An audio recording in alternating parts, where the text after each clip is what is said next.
And that, ladies and gentlemen of the Council, is my plan on how we must deal with the Billion mind once and for all. But judging by the looks on your faces, I can tell you have questions, so go ahead. Truth is, General Branitsky, we do not have any other plan that could work, so we're not going to question it, even though it sounds completely insane. What I am going to question, though, is the fact that you based this entire idea on intel provided by a source that is completely unverifiable. If you're wrong, it's going to be a suicide attack for our armies, and a pointless one at that.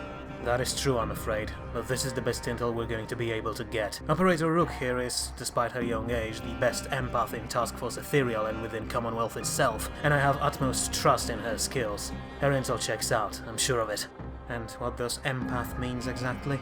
That means I'm good at reading what people, or other living things, are thinking, ma'am. For example, right now Attila is angry about all these questions and wonder how long it's going to take to convince you all to support his plan. Ice Queen is trying to calculate if said plan won't pose a danger to her fleet and result in undefended borders. You, Madam Chancellor, do not trust me, and wonder just how much damage people with skills like mine could do without supervision. Stoneface thinks the same thing, but he's already planning some means of increasing government control over our force. And General Mantis over there. Sorry, Prime Minister, but he's busy thinking how your hairstyle looks completely ridiculous. Also, there are two Aramathi speakers outside wondering how long they're going to have to wait for you to finish, and very angry at Bishop who sits with them and tries to entertain them with small talk. And, well, I suppose it's only fair that I tell you what I think. Right now, I'm kinda overwhelmed by all those faces from the news in the same room, but at the same time, I'm dying to get a better look at that prosthetic arm you have, Madam Chancellor. Top tech, that. If I didn't know you had it, it could have passed for a real one. Yes, it's a marvel, but I'm afraid you'd be disappointed. My last upgrade was over a decade ago. But back on topic. I can tell you're skilled, but are you really that confident in your skills that you can vouch for the intel you provided? Honestly? No. Trying to read the mind was... how do I explain it? Have you ever tried swimming in one of them underwater rivers on Ortis? If you try to fight the current, it's going to just crush you on nearest rocks. All you can do is let go and hope for the best. And the mind is like that, but on a much larger scale. Less river, more ocean during storm.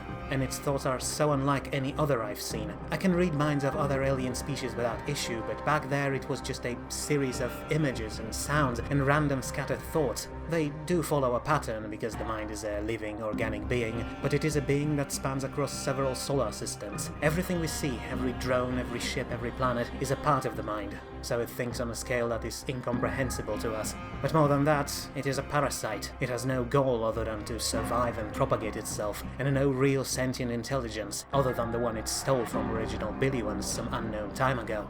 Wait, back up a second there. Are you telling me that Billions were once a regular sentient species similar to us? In that case, we shouldn't be trying to destroy them, but try to help them.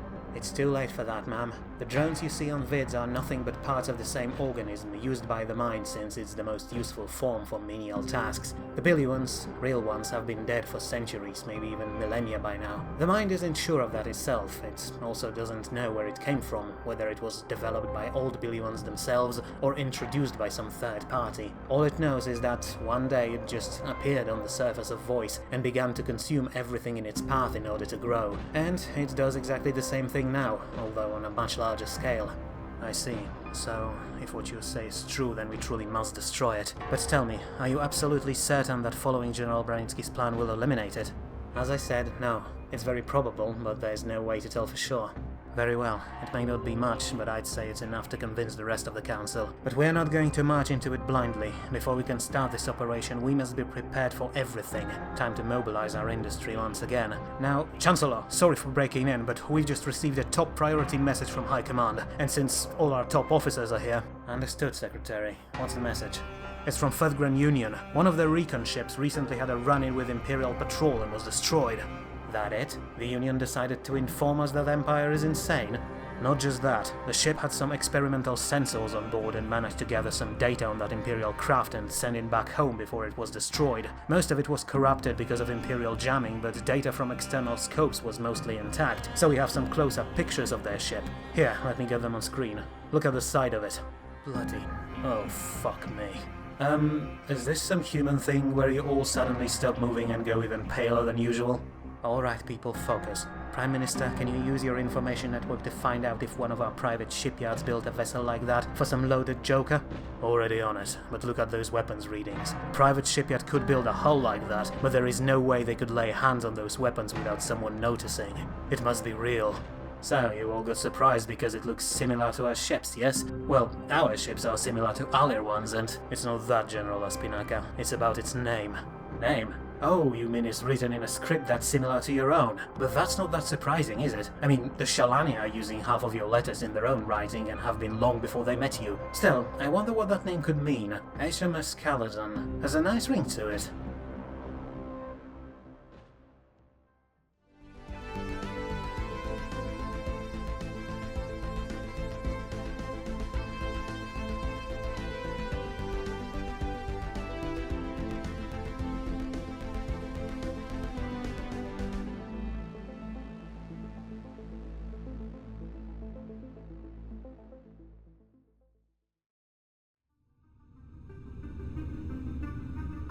Greetings ladies and gentlemen, and welcome back to Second Chance, where things suddenly became much more interesting for our Commonwealth. In theory, we are at peace, we build up our nation and our economy, and we prosper despite the fact that all around us the galaxy seems to be tearing itself apart. But in recent weeks, we received some rather disconcerting news from one of our trade partners in the West, the Fethgran Union. Apparently, they managed to gather some unprecedented data on one of the most powerful nations in the galaxy, the enigmatic Eternal Empire, and decided to share their newfound knowledge with us and other nations. But while this information means little to, say, the Alir, it turned out to be quite hair-raising for us, as the implications of this revelation are a bit blood-chilling. Still, we only have this single scrap of data as evidence to our suspicions, so until we gather more intel, we will refrain from making any uninformed guesses. Which brings us, the Commonwealth, to our new objective. See, up until now, our expansion into the stars was mostly just human nature at work. We found a new frontier, so we set out to settle and exploit it, as we have done for thousands of years.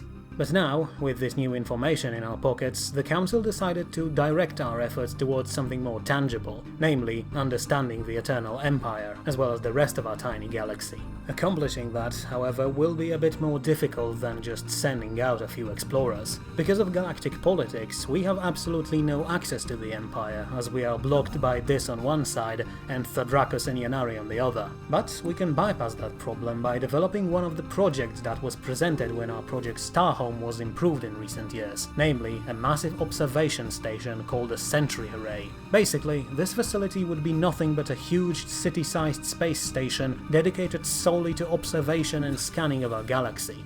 This is actually a major upside of living in such tiny cluster of stars. Back in the Milky Way, mapping even 100th part of our galaxy would be downright impossible due to its size, but here, with this station, we could achieve this goal within just a few decades. A facility like that will be extremely expensive, and we will have to develop several new technologies specifically for this station, but in the end, at least according to engineers who proposed this project, it should allow us to have perfect vision on our entire galaxy. More than that, it would allow us to bypass various jammers that nations like Empire or Dis use and learn more about them without undertaking dangerous recon missions into their territory. There's even a good chance we could uncover secrets of our mysteriously empty galactic core while we're at it. So, that's going to be the long-term goal for our nation right now. Sure, there are other projects we could build that could help us with our economy, but at this point, being able to see everything in our galaxy seems like the best idea.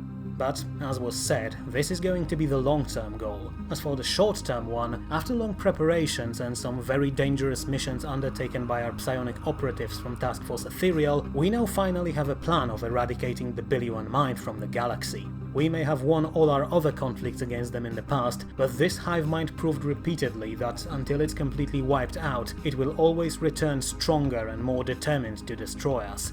And, since we have dealt with most of our internal troubles by now, the Council decided to once again mobilize our forces in our industry and prepare for the final incursion against Voice, the Billion homeworld.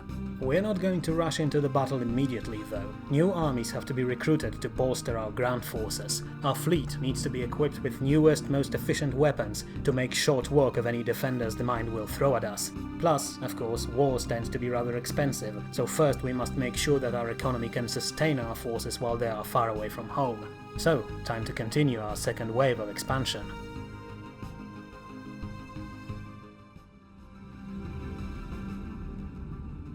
However, while our colony and constructor ships fly around fulfilling their missions, another project was calmly being carried out in the background back home, namely genetic modification of the Kithri. Ever since we uplifted them, these fungoid aliens have proven to be nothing but helpful, resourceful and loyal to humanity. But because of our help, we robbed them of several 100,000 years of evolution and, as a result, their race turned out to be not as developed as, for example, we humans are. So, because the Science Council is no longer slave to the war effort, Bioshock Division and Professor Tanwa, mother to all Kithri, as they themselves call her, proposed that maybe we should give our fungoid citizens the same treatment as we got ourselves some time ago, only more suited to their own needs and biology, of course. And, over the last 2 years, the project has been carried out, and as of today the Kithri are more advanced than ever. For one, because their homeworld, Curaçao, is our main factory world, most of the Kithris have been working in our forges, workshops and design offices. Thanks to that, parts of their brains responsible for these jobs have already developed a bit, which allowed our researchers to pinpoint exact parts of Kithri minds that we needed to alter, which, in the end, turned them into naturally gifted engineers. Which also nicely complements our own affinity towards more biological studies. Aside from that, we also made use of Kithri biology itself. As you may remember, these aliens have a rather problematic quirk that makes them constantly eject spores from their body. Spores that, in most intelligent races, bring out the feeling of extreme hunger. Hunger for Kithri flesh, specifically speaking. Sadly, we were not able to remove this ancient means of communications from them, but still we were able to capitalize upon this simply by making Kiths also eject a cloud of pheromones along with their spores. What that means is that Kithri have suddenly become very charismatic people. They were already liked by our other citizens, but now with this new upgrade to their biology, their popularity skyrocketed. In short, having a Kithri neighbor or coworker makes you feel better now. So, now we'll have to start thinking how we could improve the Aramathi next.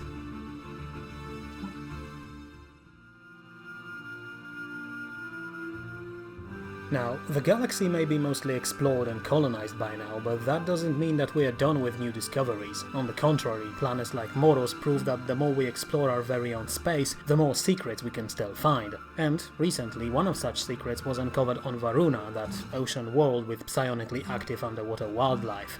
As our settlers started building a new town on one of their newly reclaimed islands, in the middle of the jungle there, they found a long-abandoned structure, a factory, as it turned out, one built some unknown time ago by some alien race. Of course, this discovery immediately sparked thousands of questions. Who built it? When? How is it possible that it survived for so long in good state? And if there are more of them on the planet? Perhaps we'll answer them in time, but for now we know one thing. The factory, despite being an alien construction, is operational, and our people were able to bring it back to full functionality within just a few days.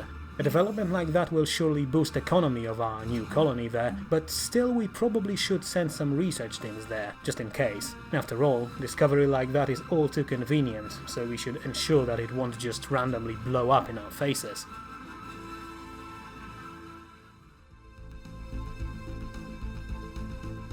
Speaking of colonies, we now have yet another one, Nada, formerly known as Fulos 1b, and it is yet another world that our Shaper teams have terraformed in recent years. See, originally Nada was an unremarkable tundra world, its only notable qualities being extremely high gravity and swarms of carnivorous flies the size of human hand. Not the best place to live, as you might expect, but now, thanks to our Shapers, it's pretty much another home away from home. We just made it a little colder and turned it into yet another nice frostbitten Antarctic hell our people love so much.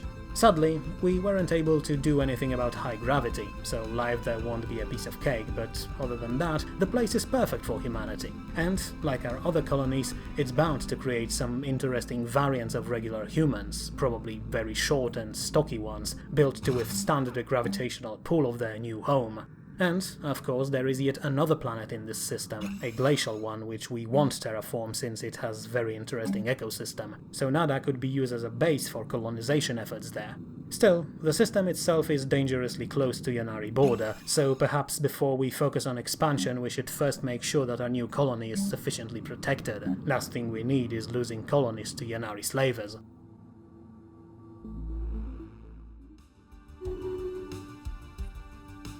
But while some of our colonists will travel to Frontier Nada, another group will go a bit closer to home, to our newly constructed Guillotine station, and that's Guillotine as in Baltic god of underworld, not the head-chopping machine. We're not that morbid in the Commonwealth. Yet. This new habitat is similar in size to our solar collector stations, but instead, this particular one will act as a massive orbital mining facility, aside from being home to 8 billion people, of course. See, Guillotine has been constructed over planet Nexon, one of the two that house these mysterious obelisks that seem to be psionically connected to Asian Pyramid on Redamon Prime. But, as we learned during our early exploration missions, aside from these obelisks, Nexon is actually extremely rich in minerals, and now, with a massive facility like that in orbit, we will be able to finally excavate them, which will greatly boost industrial potential of our nation. But, unlike our solar collectors, this time we're actually going to not only use regular organic colonists, but also robots. After all, Nexon's atmosphere is highly toxic, so all excavation efforts must be mechanized. Thing is, housing millions of walker droids on such a station does seem like a waste, since it's, just like our other habitats, perfect for all organic life forms. But, at least until we figure out how to descend onto planets like Nexon safely, the robots will have to do.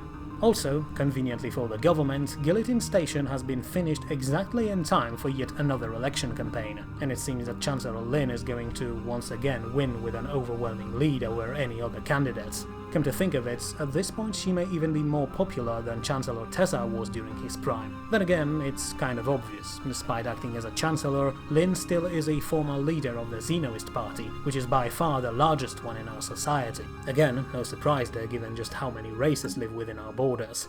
Also, that little voting poll showed us just how aged top members of our government are, with the youngest candidate being 75 and oldest, Lin herself, being 117. To humans of old Earth it would probably seem completely insane, but to new humanity, things like that are normal. Anything, by modern standards, Chancellor Lin is still technically in her middle age. Who knows, maybe all this politicking is just a middle-age crisis for her. But if it is, then at least she's rocking it. Let's see what another decade of her leadership will bring. Project concluded. First and foremost, they will bring even more habitat stations. Shortly after Lin was re-elected, she went to Atanua Station, a solar collector orbiting Asha, and officially opened it, making it our 4th operational solar plant. And immediately afterwards, she boarded Eagle 1, Chancellor's official spaceship, and went towards the gas giant Melpomene at the edges of our system to open yet another habitat, Ansha Station. This time, however, the ceremony was even grander because, just like Tessa Station before, Anshar is a fully fledged habitat, able to house 12 billion people and suited with everything any species may need to live a comfortable life there. Unlike Tessa Station, however, this one is going to be fully focused on industry. Because it orbits a gas giant, designers of Ansha decided to develop it to act as a massive refinery that will draw resources from Melpomene's atmosphere. And, especially for the fuel business, a station like that is going to be a massive improvement, as we'll be able to gather extensive amounts of hydrogen and nitrogen to use in our reactors, not to mention all other gases that we could refine, like xenon, krypton, neon or argon, all extremely useful to our industry. Granted, it means that, just like with Guillotine, we'll have to set aside some space for droid walkers, since they're the only ones who can survive permanent storms on Melpomene, but in the name of improving our industry, I'd say it's a reasonable sacrifice. But while Ansha Station certainly is an impressive site, and a very profitable investment, it's also going to be the last one we're going to build in the coming years. After all, we need to redirect more resources to our military to prepare ourselves for attack on Mind, and then we need to start stockpiling to get that Sentry Array project off the ground. But with Guillotine and Ansha now providing us with much needed resource boost, we should be able to gather everything we need that much faster. So, everything seems to be going well for the Commonwealth. We've consolidated our power and improved our territory, we expanded to new planets without having to fight for them, and we even made some habitable places ourselves. Our nation grows and prospers, and even though everything beyond our borders looks increasingly dark, we still power on forward. We just need to resolve one last internal issue, and we'll be able to fully commit to our goals.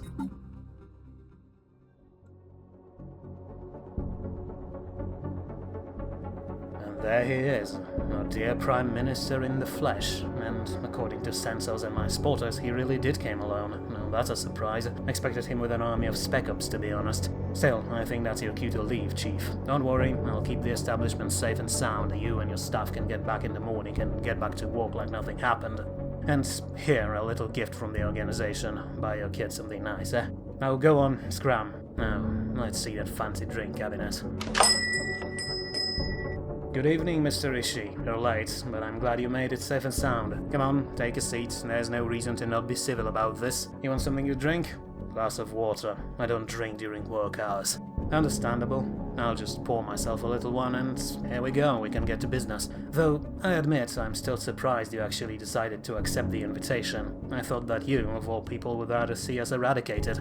Because I do. But there's this old saying about knowing thy enemy, so I decided that I should at least try to understand what you and your group are trying to do, and why you're doing it. Maybe then, I thought this entire situation could be resolved in a manner that would be most efficient, quiet, and bloodless as possible.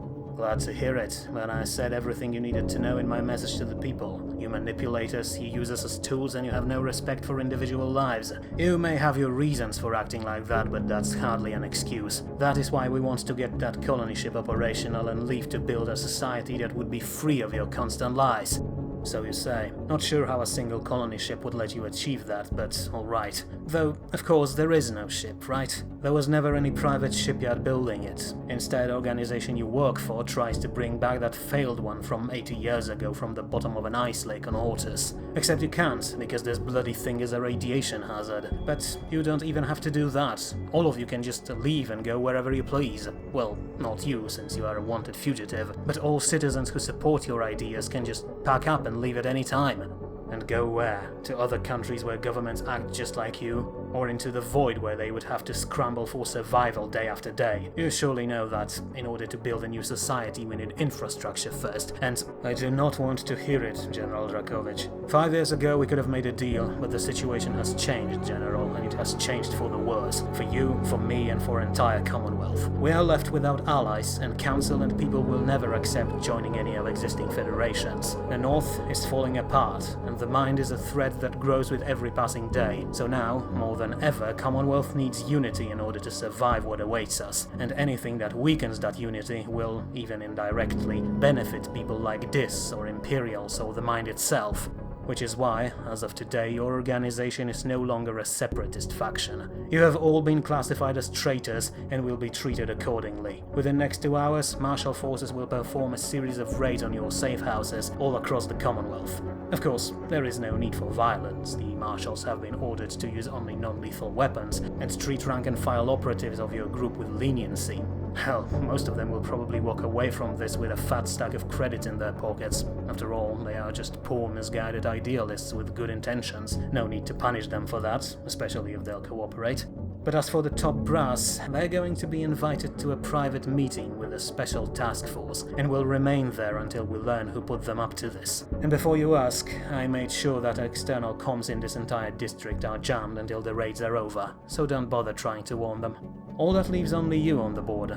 The Council would like your head on a platter since you're the face of this organization, but that's not the right way to do this. So here is my proposition. For your services to the Commonwealth, on board of Tesla, as a Marshal and as a Trigger, I can offer you this business card. It's a small workshop 6 streets away. The owner is both a carver and a fixer. He can provide you with a new face and new documentation to fit that face. Go there and you can become a new man, free of all charges and able to move freely and do whatever you want. A clean start for you. And if I refuse, then I leave this building and you remain a fugitive. Except now, finding you will be our top priority, one that would allow us to mobilize the most skilled hunters of the nation against you. How would you feel knowing that, no matter where you'd go, we have a person that could always tell us your thoughts? How would you feel knowing that we have a person that could invade your sleep and give you nightmares that would turn you insane within a week? How would you feel knowing that there is an operative, always on your heels, who can take control of your body and do unspeakable acts in your name? Of course, knowing your skills you would surely give them a hard time, but in the end they would catch up to you. I see. You really know how to sell them, but in that case, what's stopping me from just planting a bullet right between your eyes? Nothing. Except your conscience, I suppose. Oh, and if I fail to leave this building, the orders for our marshals will change, and raids on your safe houses will turn into a bloodbath. All because of your stubbornness.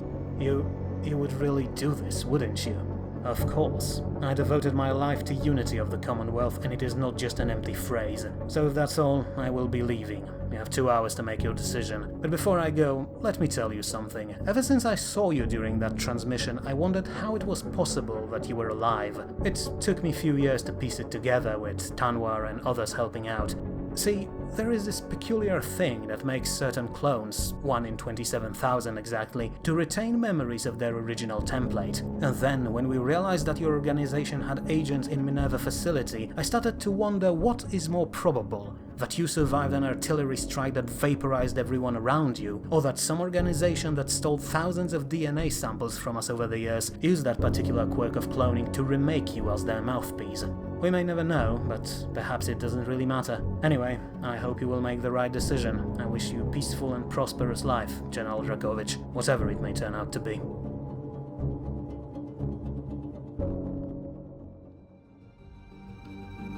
So then, with our internal problems mostly resolved by now, we can finally turn our attention back to our northern ravenous neighbors and begin final preparations to wipe them out. And although this operation will be mostly focused on our army, our fleet will also get some upgrades, namely 2 new classes of ships, freshly out of design boards of our shipwrights.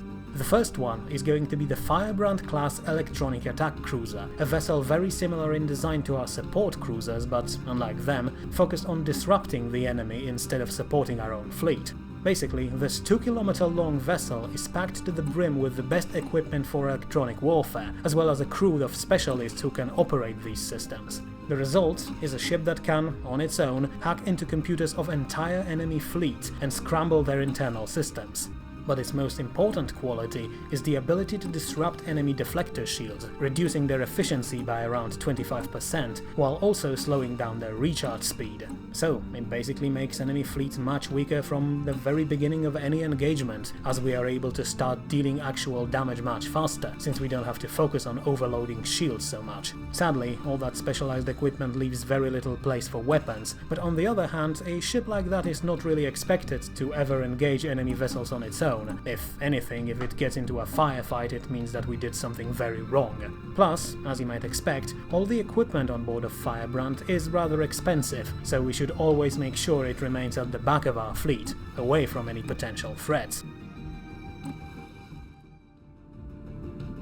So, that was the support ship, but while it is very useful and important, the attention of our shipwrights, as well as the majority of our navy, was mostly focused at second design, an Archon-class dreadnought, a massive, mobile floating fortress designed using every scrap of experience we gained both from our earlier designs and from our massive constructions of Project Starhome. This 9-kilometer warship is crewed by 6,000 people and equipped with the most cutting-edge technology we have on offer. Its shields and armor make it nearly indestructible. Its mixed crew of robots and various species means that we can always get the most efficient people on post, and we even upgraded its targeting computers with circuits derived from these crystalline entities we took out some time ago, and those circuits greatly increase our targeting efficiency. But all those things are just secondary, because this warship is first and foremost a massive artillery platform. It has more firepower than 3 battlecruisers combined, and it is designed specifically to wipe out enemy capital ships. And, if our simulations are correct, it should just eat ships like cruisers and battlecruisers within 3 or 4 volleys. So, an impressive design, but it doesn't mean that this ship is absolutely perfect. First and foremost, because of its size and the sheer amount of armor plating, it is rather slow, meaning that the rest of our fleet will have to move at its speed or risk leaving it behind. And we don't want to leave it behind because, while it can eat battlecruisers for breakfast, it's not that effective against smaller, more maneuverable targets like torpedo boats. It also lacks any kind of anti-missile defense, making it even more vulnerable to them. Now, granted, it can tank more damage than any of our other ships, and it could probably just take 10 torpedoes to the hull and just shrug it off, but of course a ship like that is ridiculously expensive to repair and even more so to replace, so the last thing we want is to stupidly lose it to some random rocket. So, it may be imposing, but it's still a team player. And, let's face it, having a beast like that leading the charge will have immense psychological effect, both on our and enemy side.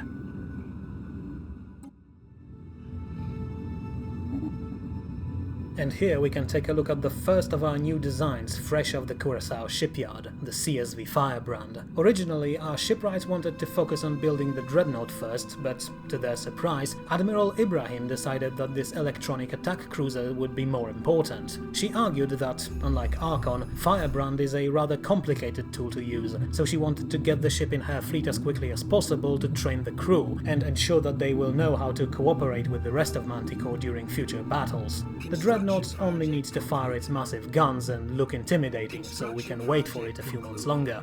And in the meantime, back in Redamon's system, our shapers have just finished another terraforming project on Redamon 1A. Once a hot, dry planet full of deserts and canyons and a handful of fertile river valleys, plagued by violent storms and swarms of all-devouring locusts, Redamon 1A has now been turned into yet another Antarctic world.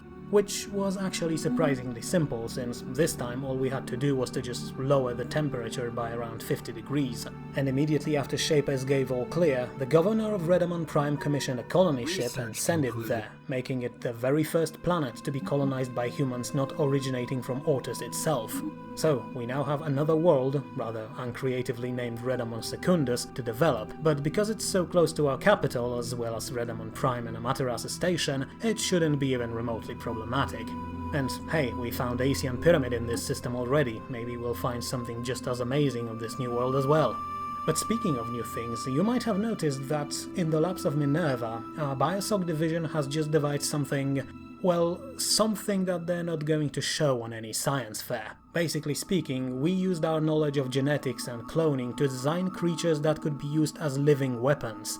These xenomorphs, as our researchers call them, are nothing more but masses of teeth, claws and endless unrelenting aggression, barely controlled by their handlers who, rather reasonably, prefer to stay very far away from their charges and direct them using electric impulses. But even that is not enough sometimes, so these creatures are more of a fire and forget weapon and, let's be honest, a terror tool just like our spiders. And speaking of spiders, developing these xenomorphs gave us some insight into brains of our arachnid companions, and thanks to mentioned electric impulses, it enabled us to tame them enough to serve as steeds. Of course, no one, except for the most insane of our soldiers, would ever want to ride a bear-sized spider to battle, but as you can see, they don't have to. Instead, we'll start sending our battle droids into the fray on top of these spiders. Just imagine, you sit in a trench with your railgun and suddenly you're charged by a line of robots firing plasma throwers while riding atop arachnids 3 times your size. That's it, we just ruined war for absolutely everyone, but it doesn't matter, we're going to be unstoppable.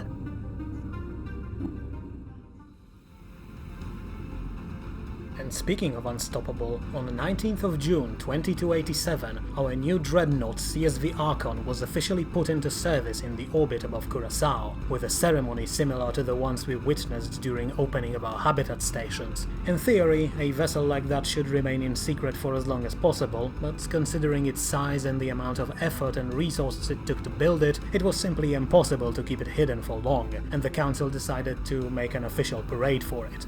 And, as CSV Archon left drydock and moved towards Wormhole Station, thousands of tourist ships arrived to see its maiden voyage, although only for the first 100,000 kilometers, since after that Phalanx patrols closed space around it. Still, it's just yet another incentive to keep this massive vessel in one piece. The backlash for losing it would be devastating.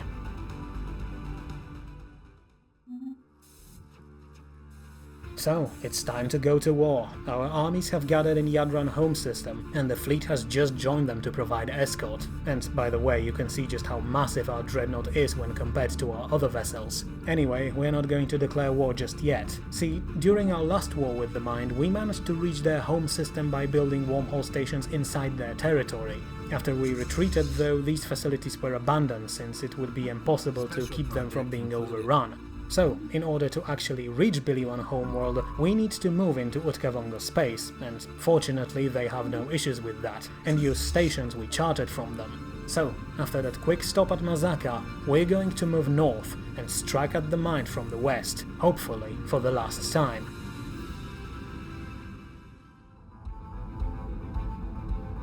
And here we are, in Utkavonga border system of Tropalum, ready to go to war. But as Manticore performed last checks before jumping into enemy space, our psionic operatives from Task Force Ethereal brought us some very disconcerting news. The mind, they say, knows.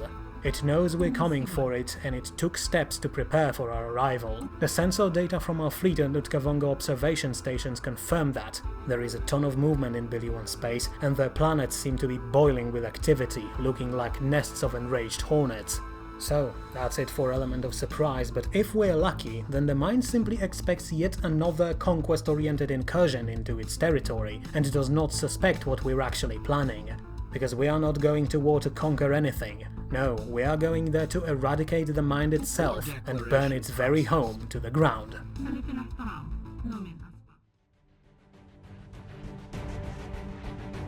Good morning, soldiers of the Commonwealth. I hope you slept well in your cryopods, because in all probabilities this is the last time you'll get a decent rest in the coming weeks. As you know, the goal of this operation is to assault the home planet of the Billion Mine and destroy it. No, this is not a mistake on your translators. Unlike our previous operations, like ones in Yadran or Aramathi space, we are not going down there to capture the world. No, we're going down there to blow it up to hell, because this is the only way we can get rid of the Billion menace for good. Everything we've done so far means nothing unless this operation is a success. Why, you wonder? Well, the blunt truth is that everything we've done so far, every drone we killed, every warship we destroyed, were nothing more but a part of the same organism. And until we destroy it, it will just continue to regenerate forever and ever, until one day it will drown everything under an endless ravenous tide. Problem is, the mind itself is not just a single thing that can be shot with a rifle or blown up with an orbital bomb. Instead, it covers the entire surface of Voice, a 50-kilometer deep mass of biological matter that exists only to grow by any means necessary.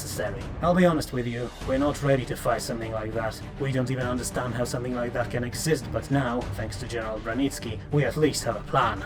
Over the last few years, we've been working closely with teams of delvers in order to develop 4,000 drills that we will use to carve through the biomass layer on Voice, and then further 1,000 kilometers deeper. Once there, reactors of these drills will be sent into overdrive all at once, resulting in an explosion that, according to the Science Council, will blast the planet into millions of tiny little pieces, hopefully killing the mine in the process.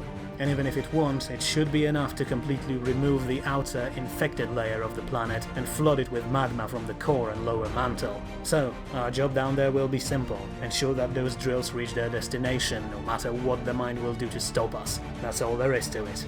But simple doesn't mean it's going to be easy. First and foremost, we'll have to establish landing zones for the drills, and then we'll have to protect said zones from Billion counterattacks. But the problem is that, for all we can tell, enemy numbers on the surface are infinite. From what we've been able to gather, it seems that the mine can simply use its biomass to create its drones practically on the spot. It takes them around a minute to fully form, so they won't be just appearing right underneath our feet, but we still must assume that the enemy will attack our positions constantly, and with overwhelming numbers, without giving us even a single second to catch our breaths.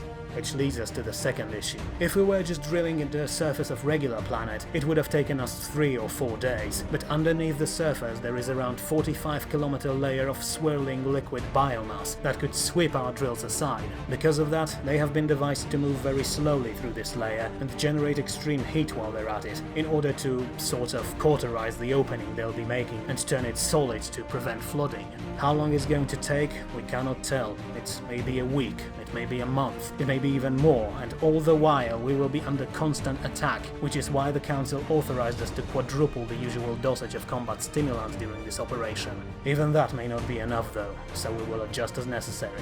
Now, you will get more detailed plans of attack from your officers. Droids and spiders are going to form the vanguard, and will try to keep the swarms from focusing their numbers in one place. Humans, Kithris, Queptilians, Aramathi and Jez will form the main defensive ring around dig sites. In the meantime, mech companies, mercs and Yadran banners will act as mobile shock troops, responding to crisis and ensuring that the rest of us can move between sites as necessary. Manticore will support us from above, and their fighter and bomber squadrons will fly constant runs against enemy concentrations. Aside from that, we just have to hold our positions, nothing else. Once at least half of our drills reach their destination, we'll evacuate the surface, send overload codes to the reactors, and blow this place to hell where it belongs. The Billion Mind ends with this operation, and we will be the ones to remove this cancer from our galaxy. Now get back to your units and prepare your men. Dismissed.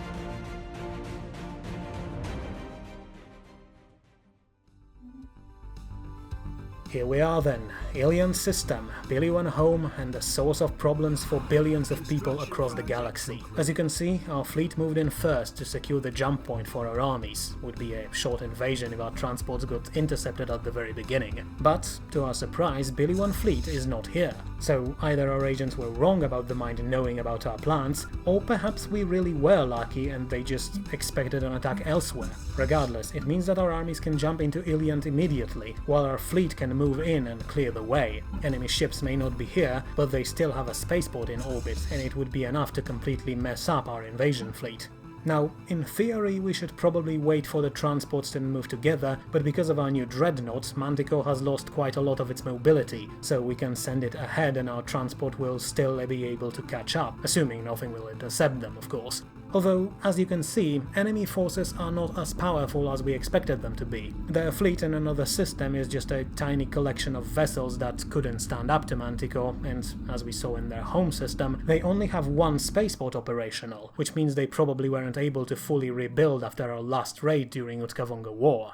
That's the opportunity we waited for. Let's get to work.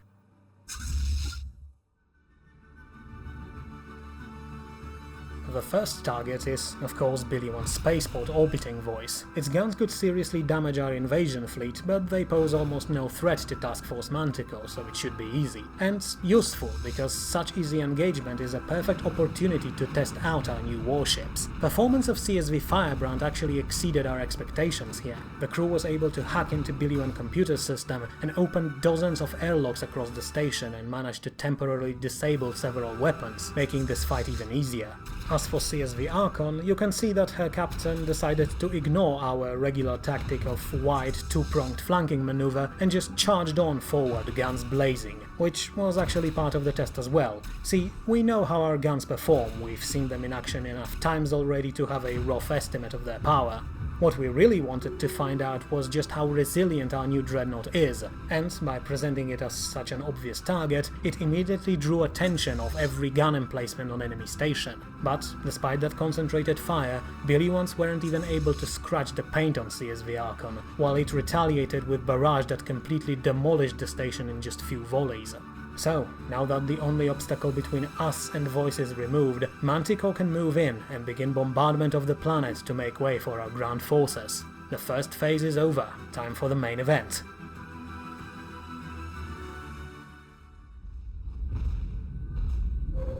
So, as we rain fire onto enemy homeworld, it may be a good idea to take a look at our invasion force, since it was expanded just for the purposes of this operation. First, we have yet another battalion of 100,000 light mechs, increasing their overall number to 300,000, and they are our most powerful and most resilient units. We also trained 2 new spider armies, bringing their number to 3, each with 500,000 of our arachnid war beasts.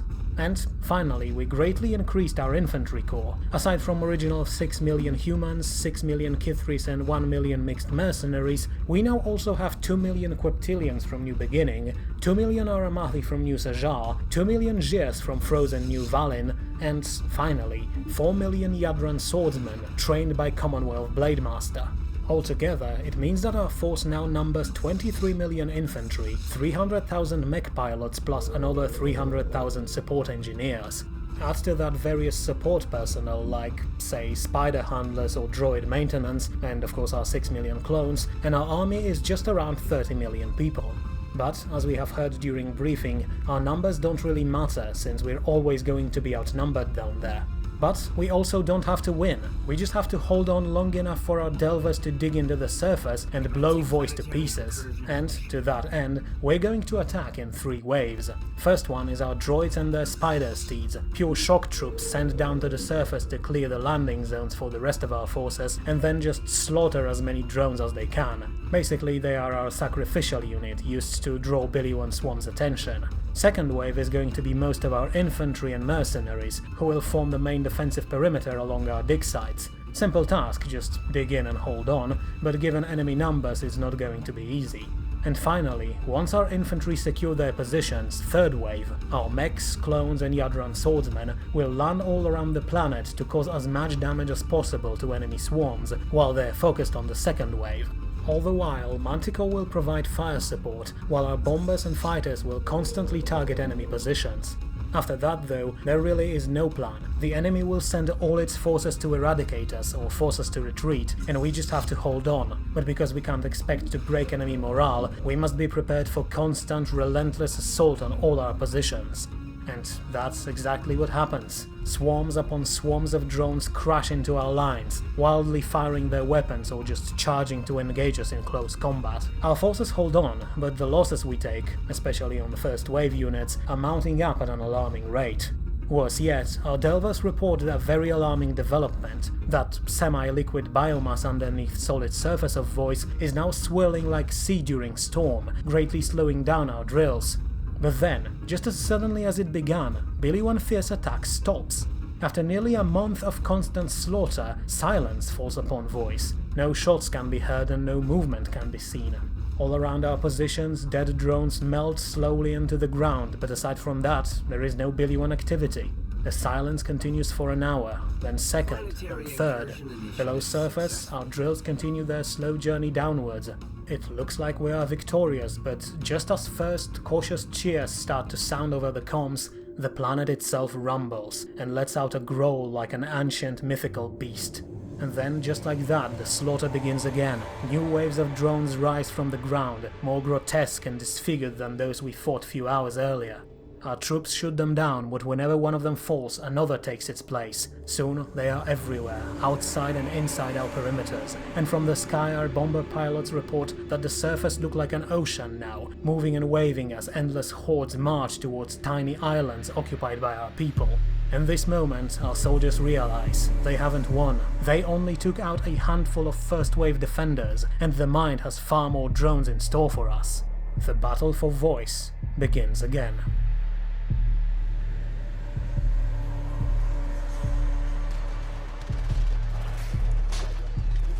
Mantis 1 to Attila 1, come in. I repeat, this is Mantis 1. Damn it, answer me, Brainsky, I know you're alive.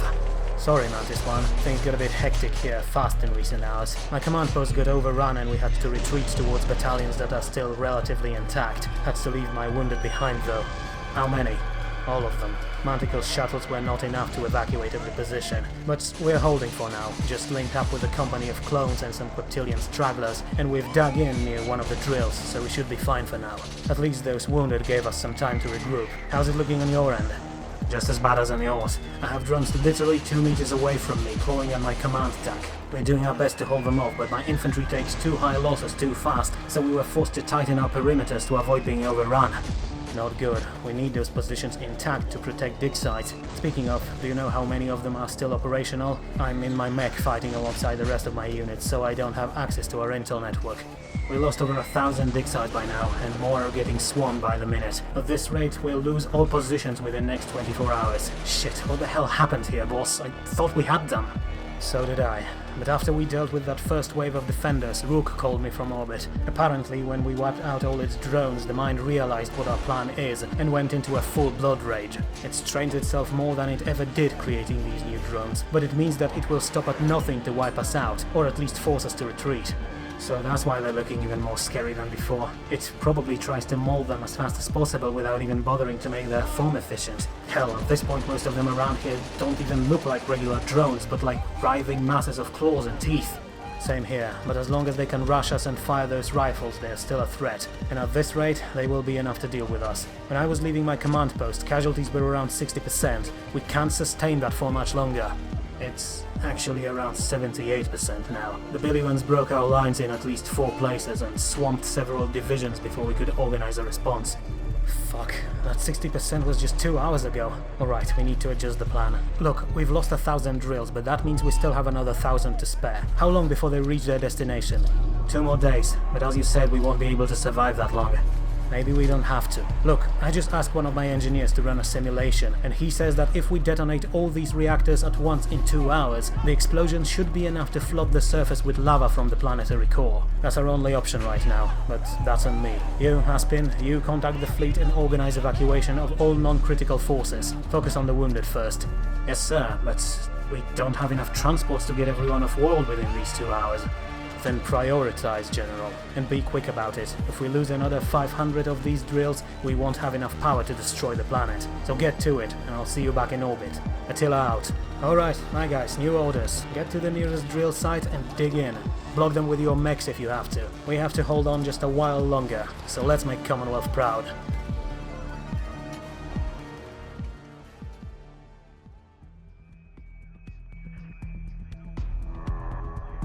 What the hell do you mean evacuation is over? It's not over, there are still millions of soldiers down there trapped in the blast zone. We need to get them out, we still have an hour.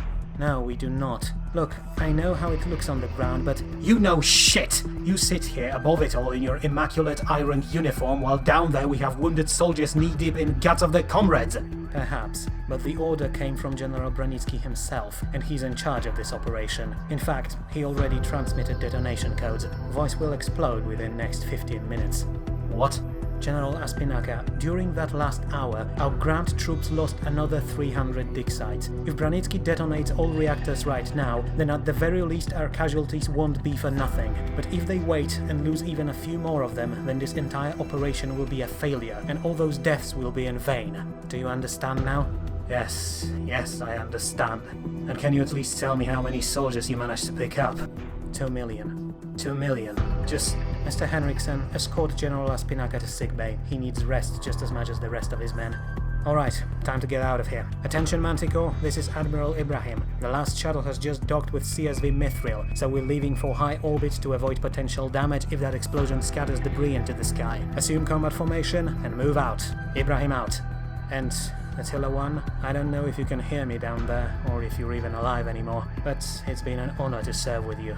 But you should have let Aspinaka stay with you. You have no idea what public opinion will do to him back home after this slaughter, even if the mind will be destroyed in the process. At least you got an easy way out, as always. I only hope it will be worth it, in the end. Nice Queen out.